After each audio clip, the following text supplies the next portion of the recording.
the energy makers bring you the power of the future.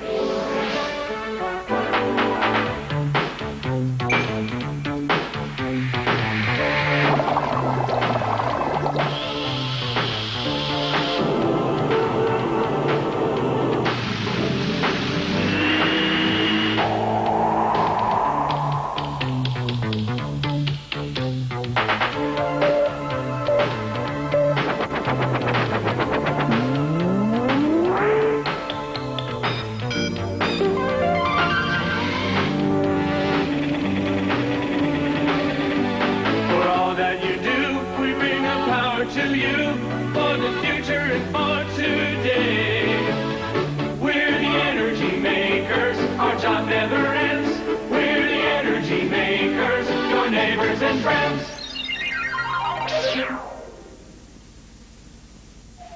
Now, let's recap what the lightning round did for the scores of the teams, and it's back to our electronic challenge board. Paul? In this round, each question is worth 20 points. But now you may lose 20 points for incorrect answers or 10 points for failure to reply. Any team answering all 8 questions correctly will gain 25 bonus points. The categories in this electronic challenge round will be history, literature, says who, science, associations, potluck, famous men and women, where in the world, and letter perfect. All right, we are back now to team number 1, Normandy from Parma, 110 points going into the round, and Brett, another selection now. And we come up with literature.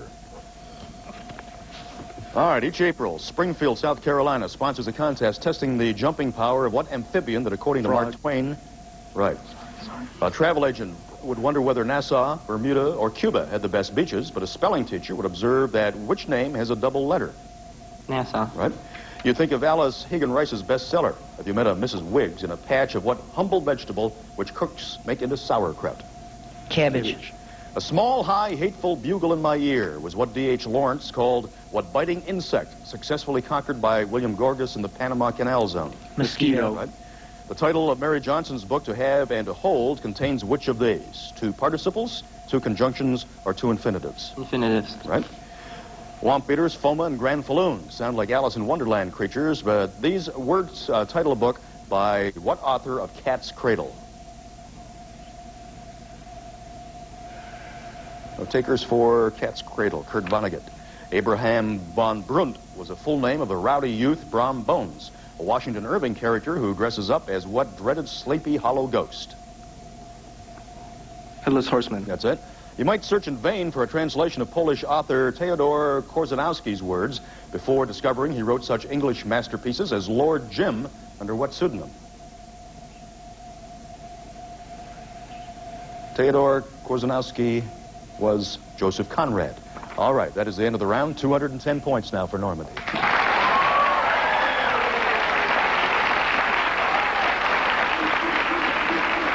And we go over now to team number 2 from Ashland and Melissa, another selection. This time we come up with history. Modern patriots pledge their allegiance, but the early American patriots pledged their lives, fortunes, and sacred honor when they signed what July 4th document? Declaration of Independence. Remember, Baker was not a Mexican war slogan, but the name of a Revolutionary War soldier who, with Ethan Allen, led what group of Vermont troops? Green Mountain Men. I got 2. I want one answer. Green Mountain Men. I'll take it. Green Mountain Boys.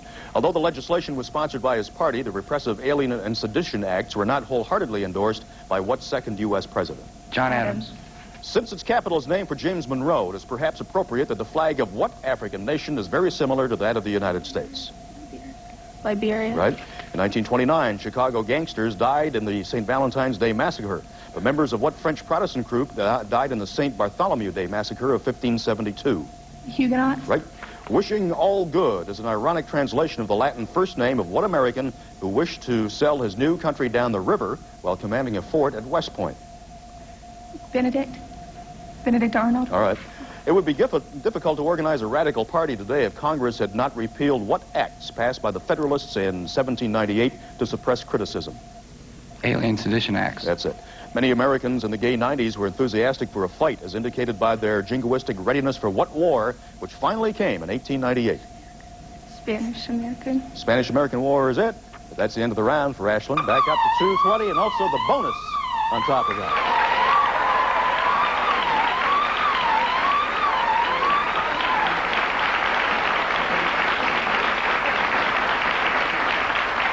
So Ashland has taken the lead as we go over to Washington from Massillon now. And Ben, another selection from you, if you will. And we come up now with famous men and women. The round is underway. Congressman Fred Grandy, who very seriously represents the 6th District of Iowa, once played the comic role of Gopher on what long-running TV series? Love Boat. Right. 5 years before the mast might have titled a work by what Englishman who sailed for 5 years on the Beagle and wrote The Origin of Species? Charles Darwin. Though he only arrived in the United States in 1974, what Russian-born ballet star has starred in several movies? And now, right. Before his election to Congress, Tom McMillan was a star player in what same sport as Senator Bill Bradley of New Jersey?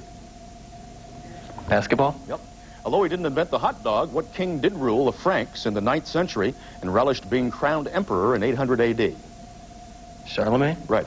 Irving Stone's Passions of the Mind is a biography of what father of psychoanalysis who first noted the id, ego, and superego? Freud. Right. After escaping from slavery, what black man who was to become editor of the North Star newspaper took his new name from The Lady of the Lake by Sir Walter Scott? Frederick Douglass. That is it. A land claim in Florida dating back to the 1830s was settled in January 1976 when $16 million was paid to what Florida Indian tribe whose chief was once Osceola? Sioux? No, the Seminoles is what we needed there. That's the end of the round for Washington.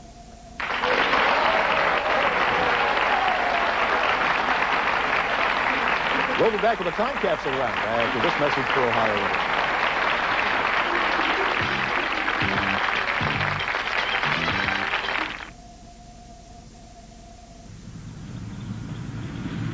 The day the electricity came. A day long awaited by millions of people just a few generations ago. They're here! Mom!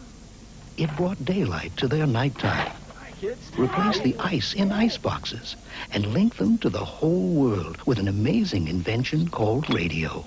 And no matter what wonders American ingenuity brought to life, there was always electricity there to make it go. Now there's a microwave oven next to the icebox, VCRs for our TVs, computers in our homes, and satellites to tie our lives together. But one thing stays the same. Electricity is still the power that makes our world go. And we're working to make sure there'll always be enough. Electricity. It was the power of the future then, and still is today. Students appearing on tonight's show will receive a photograph of their team as they appear on the show and an Academic Challenge T-shirt. In addition, the winners of tonight's show will receive a special plaque commemorating their appearance. Welcome back to Academic Challenge, and while we recap our team scores on your screen, Paul will give us the upcoming time capsule round rules. We now have a special round of 3-part video questions. The questions are keyed to a clip from a historical newsreel. All teams will be in direct competition. Each part of the 3-part question is worth 10 points, and there is a 10-point penalty for incorrect answers. Don't forget to hold your buzzer down if you wish to answer. Thank you, Paul. All right, let's have a look now at video number 1 tonight. The most popular adventure movie in 1903 was The Life of an American Fireman, an early film produced by what American inventor who also developed the phonograph? Ashland. Thomas Edison. That is it. Although Edison didn't live in Washington, D.C., more than 1,000 of his inventions were registered there. At what government office? Washington was first. Patent. Right. Hold those buzzers down, please. President Reagan has joked that he acted in The Life of an American Fireman. In any case, the film was seen by what U.S. president who was in office in 1903? Normandy. Theodore Roosevelt. That is right. All right, let's have a look now at our second video tonight. U.S. presidents have visited our Tomb of the Unknown Soldier since 1921, when the gravesite was dedicated at what national cemetery in Virginia overlooking Normandy? Arlington. That's right. Before it became the site of a national cemetery, the estate known as Arlington House was the home of what Confederate general? Ashland. Robert E. Lee. Right. In addition to the graves of many famous Americans, Arlington National Cemetery also includes the mast of what U.S. warship mysteriously sunk in Havana Harbor in 1898? Normandy. The Maine. The Maine is absolutely right. And here is our third and final video. In 1953, sunlight was used to generate heat in this solar furnace, which was built by the French government in what mountains that separate France from Spain? Pyrenees. Right. By concentrating the sun's rays with mirrors, a solar furnace can equal temperatures on the surface of the sun. Is that surface temperature nearest 600, 6,000, or 60,000 degrees Fahrenheit? Washington. 6,000. 6,000. That is it. Earth's atmosphere absorbs much of the solar radiation that reaches us. In particular, much